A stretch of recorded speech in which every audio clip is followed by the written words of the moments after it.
नरेंद्र मोदी आज virtual medium के जरिए पहली भारत वस्ती एशिया सरबराह कॉन्फ्रेंस की करेंगे मेज़बानी। कॉन्फ्रेंस में कजाकिस्तान, किर्गिज़स्तान, ताजिकिस्तान, तुर्कमानिस्तान और उज़्बेकिस्तान के सदूर की होगी शिरकत। उत्तर प्रदेश असेंबली इंतखाबात के चौथे मरहले के लिए नोटिफिकेशन आज किया जाएगा जारी। रियासत में आज पहले मरहले के लिए नामजदगी वापस लेने के बाद इंतखाबी मुकाबले की तस्वीर होगी वाज़ेह। उत्तर प्रदेश असेंबली इंतखाबात की तशहीर में तमाम जमातों ने झोंकी पूरी ताकत। बीजेपी के सीनियर रहनुमा अमित शाह और वज़ीर आला योगी आदित्यनाथ इंतखाबी मुहिम में होंगे शरीक। कांग्रेस लीडर राहुल गांधी का पंजाब में वर्चुअल रैली से खिताब का है प्रोग्राम। हुकूमत ने 31 जनवरी को तलब की कुल जमाअती मीटिंग। बजट सेशन के खुश उसलूब कार्रवाई को यकीनी बनाने के लिए तलब किया गया इजलास। कोरोना के बाइस वर्चुअल मीडियम से मीटिंग का किया जाएगा इनेकाद।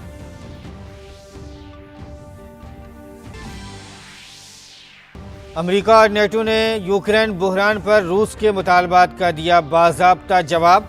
कहा सफारतकारी से ही निकाला जा सकता है हल। पेरिस में रूसी और यूक्रेनी मुज़ाकरातकारों का जंग बंदी बरकरार रखने के अज़्म का इआदा।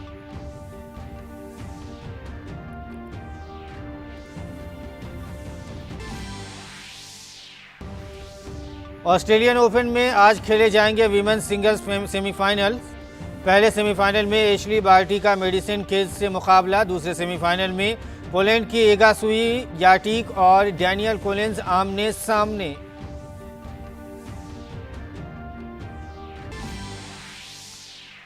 और वेस्टइंडीज के खिलाफ अगले माह यकरोजा और T20 सीरीज के लिए भारतीय टीम का ऐलान। रोहित शर्मा को मिली कप्तानी की जिम्मेदारी। कुलदीप यादव की वापसी। बुमराह और शामी को दिया गया आराम।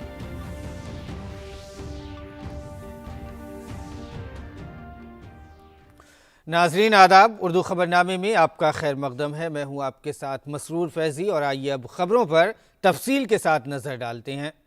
वज़ीर आज़म नरेंद्र मोदी आज वर्चुअल ज़रिए से भारत वस्त एशिया सरबराह इजलास की पहली मीटिंग की मेज़बानी करेंगे। इजलास में कजाकिस्तान, किर्गिज़स्तान, ताजिकिस्तान, तुर्कमानिस्तान और उज़्बेकिस्तान के सदूर शिरकत करेंगे। भारत और वस्त एशियाई ममालिक के सरकर्दा रहनुमाओं के दरमियान ये अपनी नौइयत की पहली मीटिंग होगी। यह कॉन्फ्रेंस वस्त एशियाई ममालिक के साथ भारत के बढ़ते हुए ताल्लुकात की अक्कासी करती है, जो भारत के तौसीशुदा पड़ोस का हिस्सा हैं। इस सरबराह इजलास के दौरान भारत वस्त एशिया ताल्लुकात को नई बुलंदियों तक ले जाने के इक़दामात पर तबादला ख्याल किया जाएगा। तवक्को है कि कॉन्फ्रेंस में बुनियादी तौर पर बाहमी सलामती समेत इलाक़ाई और बैनुल अक़वामी दिलचस्पी के उमूर पर गौर व फिक्र किया जाएगा। उत्तर प्रदेश असेंबली इंतखाबात के चौथे मरहले के लिए आज नोटिफिकेशन जारी होने के साथ ही कागजात नामजदगी दाखिल करने का अमल शुरू हो जाएगा। रियासत में 7 मरहलों में 10 फरवरी से 7 मार्च तक पोलिंग कराई जाएगी। चौथे मरहले के इंतखाब में 9 अजला की 16 रिजर्व सीट्स समेत कुल 59 इंतखाबी हलकों में 23 फरवरी को वोट डाले जाएंगे। इनमें पीलीभीत, लखीमपुर खीरी, सीतापुर, लखनऊ, हरदोई, उन्नाव, रायबरेली, फतेहपुर और बांदा अजला शामिल हैं। इंतखाबात के चौथे मरहले के लिए 3 फरवरी तक कागजात नामजदगी दाखिल किए जा सकेंगे और कागजात की जांच पड़ताल 4 फरवरी को की जाएगी, जबकि 7 फरवरी तक उम्मीदवार अपना नाम वापस ले सकेंगे। वोटों की गिनती 10 मार्च को होगी। और इस दौरान उत्तर प्रदेश असेंबली इंतखाबात के पहले मरहले की कागजात नामजदगी वापस लेने का आज आखिरी दिन है। इसके बाद ही इंतखाबात के पहले मरहले की तस्वीर वाज़ेह हो सकेगी। जांच पड़ताल के दौरान कुल 658 कागजात नामजदगी दुरुस्त पाए गए हैं। इस मरहले में 10 फरवरी को 58 असेंबली सीटों पर वोटिंग डाले जाएंगे और जिनमें 10 दर्जे फहरिस्त ज़ातों के लिए भी 9 रिजर्व सीटें शामिल हैं। उत्तर प्रदेश में पहले और दूसरे मरहले की इंतखाबी मुहिम अब जोर पकड़ रही है। अब रियासत में बीजेपी के अहम लीडर मुख्तलिफ अजला में इंतखाबी तशहीर करेंगे। वज़ीर दाखिला अमित शाह गौतम बुद्ध नगर के दादरी में घर घर जाकर आवाम से रब्ता करेंगे। उसके बाद वो शारदा यूनिवर्सिटी में मुअस्सिर वोटर मीटिंग में भी करेंगे। इसके साथ ही सूबे के वज़ीर आला योगी आदित्यनाथ भी कई अजला में इंतखाबी तशहीर करेंगे। भारतीय जनता पार्टी ने उत्तराखंड असेंबली इंतखाबात के लिए 9 उम्मीदवारों की दूसरी फहरिस्त जारी कर दी है। शीला रानी रावत को केदारनाथ असेंबली सीट से, प्रमोद नैनवाल को रानीखेत सीट से, मोहन सिंह बिष्ट को लाल कुआं से और जोगेंद्र पाल सिंह रुटेला को हल्द्वानी सीट से उम्मीदवार बनाया गया है। उम्मीदवारों के नामों का फैसला बीजेपी की मरकजी इंतखाबी कमेटी ने किया है। बीजेपी ने गोवा असेंबली इंतखाबात के लिए 6 उम्मीदवारों की दूसरी फहरिस्त जारी कर दी है। इस फहरिस्त के मुताबिक राजेश तुलसीदार पटनेकर को बेचुलम से, एंटोनियो फर्नांडिस को सेंट क्रूज से और जिनेता पांडुरिंग मुडकायकर को कंबरजुआ असेंबली सीट से उम्मीदवार बनाया गया है। कांग्रेस ने उत्तराखंड असेंबली इंतखाबात के लिए 10 उम्मीदवारों की एक और फहरिस्त जारी की है। उनमें लाल कुआं असेंबली सीट से साबिक वजीर आला हरीश रावत, रामनगर सीट से महेंद्र पाल सिंह, रुड़की से यशपाल राणा और हरिद्वार देही से अनुपमा रावत उम्मीदवार होंगे। उम्मीदवारों के नामों का इंतखाब कांग्रेस की मरकजी इंतखाबी कमेटी ने किया है। और इसके साथ ही पार्टी के दिगर कायदीन भी असेंबली इंतखाबात की मुहिम में कोई कसर नहीं छोड़ना चाहते। कांग्रेस लीडर राहुल गांधी आज पंजाब में एक वर्चुअल रैली से खिताब करने वाले हैं। इंतखाबी मौसम में लीडरों का एक पार्टी से दूसरी पार्टी में आना जाना जारी है। इसी सिलसिले में उत्तराखंड कांग्रेस के साबिक सदर किशोर उपाध्याय ने आज बीजेपी का दामन थाम लिया। किशोर उपाध्याय ने देहरादून में बीजेपी के सीनियर लीडरों की मौजूदगी में पार्टी की रुकनियत इख्तियार की। कि मेरी जो भावनाएं हैं इस उत्तराखंड को लेकर के, उसका संरक्षण इन साथियों से भी और प्रधानमंत्री जी से भी मुझे मिलेगा और उत्तराखंड एक नए सोपान प्रगति के तय करेगा। उसमें मैं एक गिलहरी की तरह जो भूमिका निभा सकता हूं। प्रदेश में भाजपा की सरकार बन रही है, केंद्र में भाजपा की सरकार है, तो हम मिलजुल करके उत्तराखंड को देश का ही नहीं बल्कि विश्व का एक सर्वोत्तम प्रदेश बना सकते हैं। जल जंगल जमीन के जो मुद्दे हैं उनको लेकर के निश्चित रूप से मुझे संरक्षण मिलेगा। इस भावना को लेकर के मैं इस टीम के साथ शामिल हुआ हूं। और हुकूमत ने इस माह की 31 तारीख को एक ऑल पार्टी मीटिंग बुलाई है ताकि पार्लियामेंट के बजट सेशन को आसानी से चलाया जा सके। कोविड वबा की सूरत हाल के पेश नज़र मीटिंग का इनेकाद वर्चुअल तरीके से किया जाएगा। दोनों ऐवानों में मुख्तलिफ सियासी जमातों के कायदीन को मीटिंग में मदऊ किया गया है। पार्लिमानी उमूर के वजीर ने एक ट्वीट में कहा है कि बजट इजलास का पहला मरहला 31 जनवरी से शुरू हो रहा है। सदर रामनाथ कोविंद दोनों ऐवानों के मुश्तरका इजलास से खिताब करेंगे। वजीर ख़जाना निर्मला सीतारमन 1 फरवरी को बजट पेश करेंगी। कोविड प्रोटोकॉल को यकीनी बनाने के लिए दोनों ऐवान का इजलास अलग अलग शिफ्टों में होगा। राज्यसभा का इजलास सुबह 10 बजे से दोपहर 3 बजे तक और लोकसभा का इजलास शाम 4 बजे से 9 बजे तक होगा।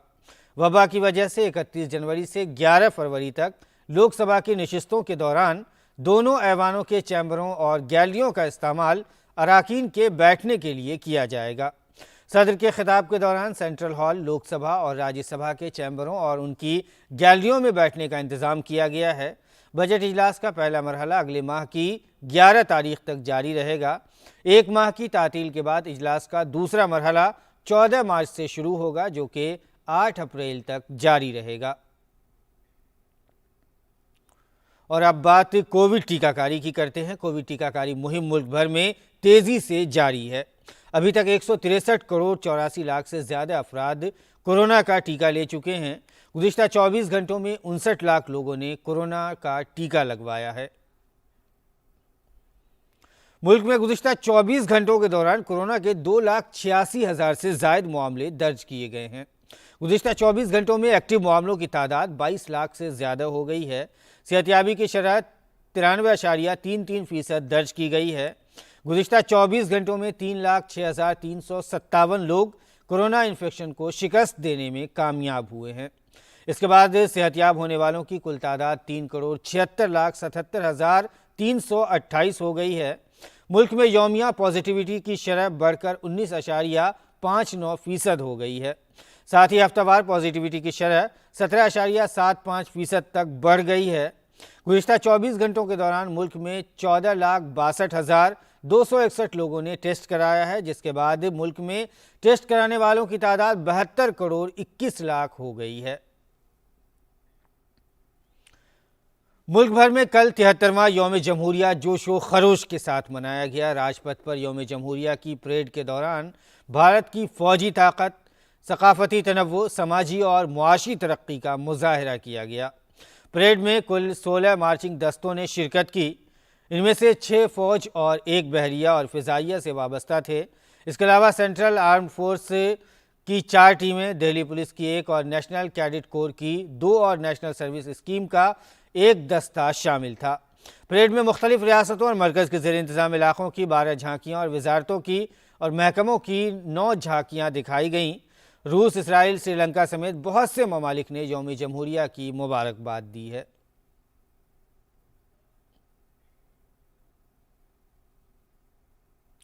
राजपथ पर निकली गोवा की झांकी गोवा के विरसे के निशानात की मौजू पर मबनी थी, जिसमें पणजी के आज़ाद मैदान में फोर्ट एग्वार्ड शोहदा की यादगार और डोना पाओला की नुमाइश की गई।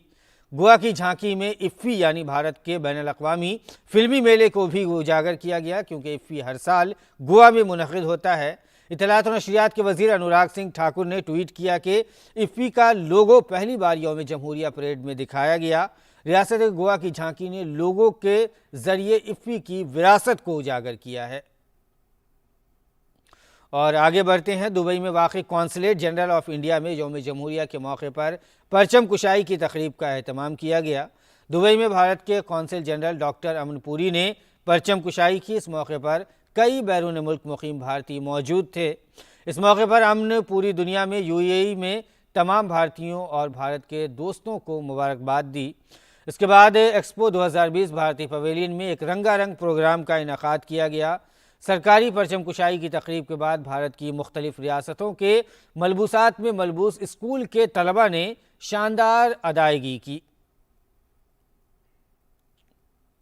यौम जमहूरिया के मौके पर मुल्क भर में शहीदों के अहले खाना को एजाज़ से नवाजा गया। आज़ादी के अमृत महोत्सव के तहत वज़ीर आज़म की जानिब से 26,000 से ज़ायद शहीदों को खिराज अक़ीदत पेश करने के साथ साथ उनके अहले खाना को शौर्य स्मृति चिन्ह पेश किया जा रहा है।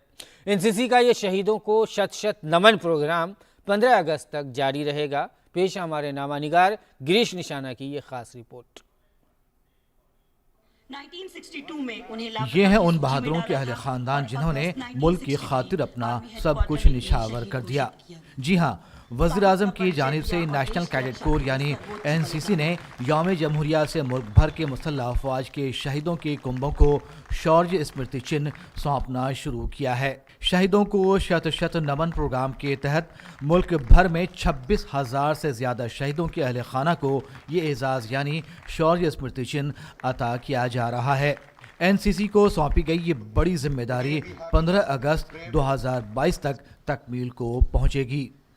अब हमारे इंडिपेंडेंस से लेके अभी तक की लड़ाइयों में जो भी हमारे शहीद हुए हैं, उन सब के नेक्स्ट ऑफ किन को हम लोकेट करें, उन सब से मिलें और फिर उनको जाके आज के दिन से स्टार्ट करते हुए 15 अगस्त तक अलग अलग फंक्शंस में उनको सम्मान दिया जाएगा और सम्मानित किया जाएगा।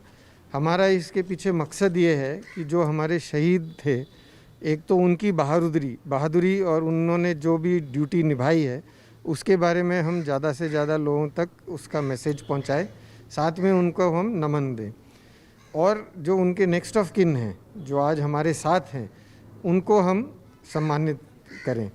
और देश की तरफ से हमारे प्रधानमंत्री जी की तरफ से उनको एक अपना छोटा सा चिन्ह प्रदान किया जाए ताकि उनको ये महसूस हो कि देश उनके साथ में है। यौम जमहूरिया पर दिल्ली डायरेक्टरेट ने भी कई मकामात पर इस प्रोग्राम को मुनक़िद किया और शहीदों के अहले खाना को सरफराज किया।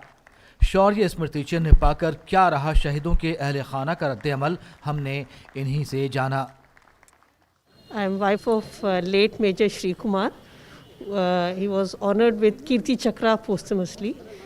ये 27 RR में पोस्टेड थे। ऑपरेशन रक्षक में he was posted to 27 RR on 12th December 97. He was sent for an operation and 3 hardcore terrorist को इन्होंने मारा और इस प्रोसेस में वो इंजर हो गए थे। उसके बावजूद भी वो उनको टेररिस्ट को पीछे करते रहे। ये बहुत अच्छा है इन द सेंस कि हम लोगों को हमेशा लगता है कि फ़ौज हमारे साथ है, सोसाइटी हमारे साथ है। सर रामनाथ डडवाल की पत्नी हूँ, शहीद 1965 में लड़ाई में हुए थे। उसके बाद हमें गवर्नमेंट ने कुछ भी नहीं किया। पहली बार इन्होंने मुझे आमंत्रित किया है। बहुत अच्छा लगा कि मुझे इन्होंने निमंत्रण किया।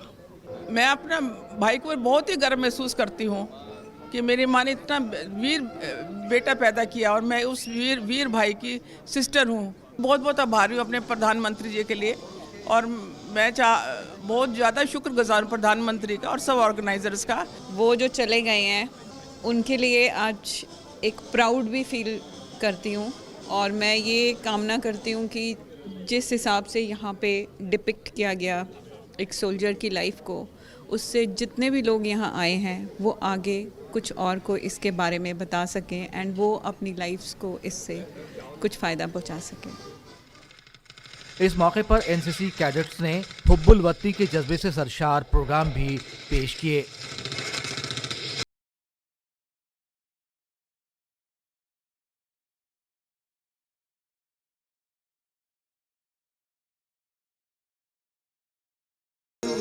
गणतंत्र दिवस के मौके पर देश भर में शहीदों के परिजनों को प्रधानमंत्री की ओर से सम्मानित किया जा रहा है। देश की राजधानी दिल्ली में भी एनसीसी की ओर से शौर्य स्मृति चिन्ह प्रदान किया गया। कैमरामैन जगपाल सिंह और सन्नी काल्ला के साथ गिरीश निशाना, डीडी न्यूज, दिल्ली। और अब बैनुल-अक़वामी खबरों पर नज़र डालते हैं। अमेरिका ने यूक्रेन की सरहद पर जारी बहरान के हवाले से रूस के मुतालबात का बाज़ाब्ता जवाब जारी कर दिया है। अमेरिकी वज़ीर ख़ारजा एंटोनी ब्लिंकन ने एक न्यूज़ कॉन्फ्रेंस में बताया कि मॉस्को में अमेरिकी सफ़ीर जॉन सू लियोन ने खुद ये दस्तावेज़ रूसी हुक्काम के हवाले किए हैं। उन्होंने कहा कि अमेरिका और इत्तेहादियों के साथ उठाए गए ख़दशात का बाज़ाब्ता तौर पर जवाब दिया गया है। ब्लिंकन ने कहा कि बाहमी इख्तिलाफ़ात को पुरअमन तरीक़े से हल करने के लिए तमाम सिफारती कोशिशें की जाएंगी। साथ ही उन्होंने ख़बरदार किया कि अमेरिका यूक्रेन के दिफा के लिए पूरी तरह मुस्तैद है। ब्लिंकन ने अमेरिकी शहरियों से भी कहा है कि वो यूक्रेन छोड़ने पर गौर करें। नेटो ने भी रूस के मुतालबात पर अपना तहरीरी जवाब भेज दिया है। रूस ने नेटो फौजी मुआहदे की तोसी और सलामती से मुतालिक मसाइल पर तहरीरी तौर पर अपने तहफ़्फ़ुज़ात का इजहार किया था। दरियासना रूस और यूक्रेन के मुज़ाकरातकारों बशमूल फ्रांस और जर्मनी के मुशीरों ने पेरिस में यूक्रेन के बहरान को ख़त्म करने की कोशिशों के सिलसिले में मुलाकात की। एक मुश्तरका बयान में चारों ममालिक के हुक्काम ने जंग बंदी बरकरार रखने के अज़्म का इयादा किया। दरियासना नेटो के सेक्रेटरी जनरल जेंस स्टोल्टेनबर्ग ने कल कहा है कि रूस ने यूक्रेन के करीब फ़ौजियों की तैनाती जारी रखी है। रूस बेलारूस में हज़ारों फ़ौजी और जदीद हथियार तैनात कर रहा है। गुज़िश्ता रोज़ ब्रसेल्स में प्रेस ब्रीफिंग के दौरान स्टोल्टेनबर्ग ने रूस से फौरी तौर पर कशीदगी में कमी की अपील करते हुए कहा कि जिन मसाइल पर इख्तलाफ है उन्हें बातचीत और सिफारतकारी के ज़रिए हल किया जाना चाहिए। उन्होंने ये भी कहा कि हर कौम अपने हिफाजती इंतज़ामात का फ़ैसला करने में आज़ाद है। इस दौरान रूस और यूक्रेन के मुज़ाकरातकारों ने मशरक़ी यूक्रेन में जंग बंदी बरकरार रखने पर इत्तफ़ाक़ किया है। वो अगले माह के दूसरे हफ्ते में मुज़ाकरात के दूसरे दौर के लिए भी तैयार हैं। रूस, यूक्रेन, फ्रांस और जर्मनी के सियासी मुशीरों ने यूक्रेन के बहरान को ख़त्म करने की कोशिशों के एक हिस्से के तौर पर कल पेरिस में तवील बातचीत की। मीटिंग के बाद रूस के चीफ मुज़ाकरातकार दिमित्री कोज़ाक ने मशरक़ी यूक्रेन में जंग बंदी पर जोर दिया। ताहम उन्होंने मज़ीद कहा कि अमन मुआहदे से मुतालिक बहुत से मामलात हल तलब हैं। रूस, यूक्रेन, फ्रांस और जर्मनी 2014 से मशरक़ी यूक्रेन में क़याम अमन की कोशिश कर रहे हैं और इन मुज़ाकरात को नोरमंडी मुज़ाकरात के नाम से जाना जाता है। दुनिया भर में कोरोना इन्फेक्शन की बात करें तो तेज़ी से फैल रहा है। दुनिया में अब तक कोरोना इन्फेक्शन के 36 करोड़ 27 लाख से ज़्यादा मामले सामने आए हैं। वहीं 56,44,000 से ज़्यादा लोगों की कोरोना इन्फेक्शन की वजह से मौत हो गई है। दुनिया भर में कोरोना इन्फेक्शन के सबसे ज़्यादा मामलों में अमेरिका सरफ़हरिस्त है। उसके साथ ही अमेरिका में कोरोना के ओमिक्रॉन वेरिएंट्स के मामले भी तेज़ी से बढ़ रहे हैं। अमेरिका में अब तक कोरोना के 7 करोड़ 40 लाख से ज़्यादा मामले सामने आए हैं। वहीं अमेरिका में अब तक 8,97,000 से ज़ायद अफराद हलाक हो चुके हैं। इसके अलावा यूरोपीय ममालिक में भी कोरोना मामलात में इजाफा हो रहा है। फ्रांस में कोरोना से मुतासिर अफराद की तादाद 1 करोड़ 77 लाख से तजावुज़ कर गई है। बरतानिया में कोरोना के 1 करोड़ 61 लाख से ज़्यादा मामले सामने आए हैं। जर्मनी में कोरोना के 91 लाख से ज़्यादा मामले हैं। साल के पहले ग्रैंड स्लैम ऑस्ट्रेलियन ओपन में आज ख्वातीन सिंगल्स ज़ुमरे के सेमीफाइनल मुकाबले होंगे, जहां ऑस्ट्रेलिया के एशले बार्टी का मुकाबला अमेरिका की मेडिसन केज से होगा। एशले बार्टी ने अपने कैरियर में अभी तक 2 ग्रैंड स्लैम जीते हैं, लेकिन वो एक बार भी ऑस्ट्रेलियन ओपन का खिताब अपने नाम नहीं कर पाई हैं। वहीं दूसरे सेमीफाइनल में डैनियल कॉलिंस का मुकाबला पोलैंड की एगा स्वियाटेक से होगा। एगा की कोशिश है कि अपने कैरियर में दूसरी मर्तबा ग्रैंड स्लैम के फाइनल में पहुंचने की होगी। दूसरी जानिब मर्द के सिंगल जुमरे में यूनान के स्टेफनानोस सितिस्पास ऑस्ट्रेलियन ओपन सेमीफाइनल में पहुंच गए हैं। सितिस्पास ने क्वार्टर फाइनल में मैच में इटली के जैनिक सेंस को सीधे सेटों में 6-3, 6-4, 6-2 से शिकस्त दी है। यूएस ओपन चैंपियन और दूसरी सीड याफ्ता डैनियल मेदवेदेव ने पहले 2 सेट्स हारने के बाद अच्छी वापसी करते हुए ऑस्ट्रेलियन ओपन टेनिस टूर्नामेंट के मर्दों के सिंगल्स के सेमीफाइनल में जगह बना ली है। तकरीबन 5 घंटे तक जारी रहने वाले मैच में मेदवेदेव ने फ्लेक्स उगर एलियासिस्मे को शिकस्त दी और फरवरी में वेस्टइंडीज़ के खिलाफ होने वाली वनडे और T20 सीरीज़ के लिए बुध को टीम इंडिया का ऐलान कर दिया गया है। रोहित शर्मा को वनडे और T20 की कप्तानी की कमान सौंपी गई है, जबकि बाएं हाथ के स्पिनर कुलदीप यादव की टीम में वापसी हुई है। बल्लेबाजी की बात की जाए तो भारत ने बड़ौदा के शानदार बल्लेबाज दीपक हुड्डा को भी वनडे टीम में जगह दी है। इसके साथ ही अंडर 19 क्रिकेट से अपनी पहचान बनाने वाले लेग स्पिनर रवि बिश्नोई को भी इस सीरीज़ के लिए पहली बार भारतीय टीम में मुंतखब किया गया है, जबकि तेज़ गेंदबाज मोहम्मद शामी और जसप्रीत बुमराह को इस सीरीज़ के लिए आराम दिया गया है। 3 मैचों की वनडे सीरीज़ अहमदाबाद में, जबकि T20 सीरीज़ कोलकाता के ईडन गार्डन्स में खेली जाएगी। और नाज़रीन, आइए जान लेते हैं अब क्या है मुल्क के मौसम का मिजाज।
और मौसम की मालूमात के साथ ही नाज़रीन उर्दू खबरनामा इख्तिताम को पहुँचता है। फ़िलहाल इजाज़त दीजिए। आदाब।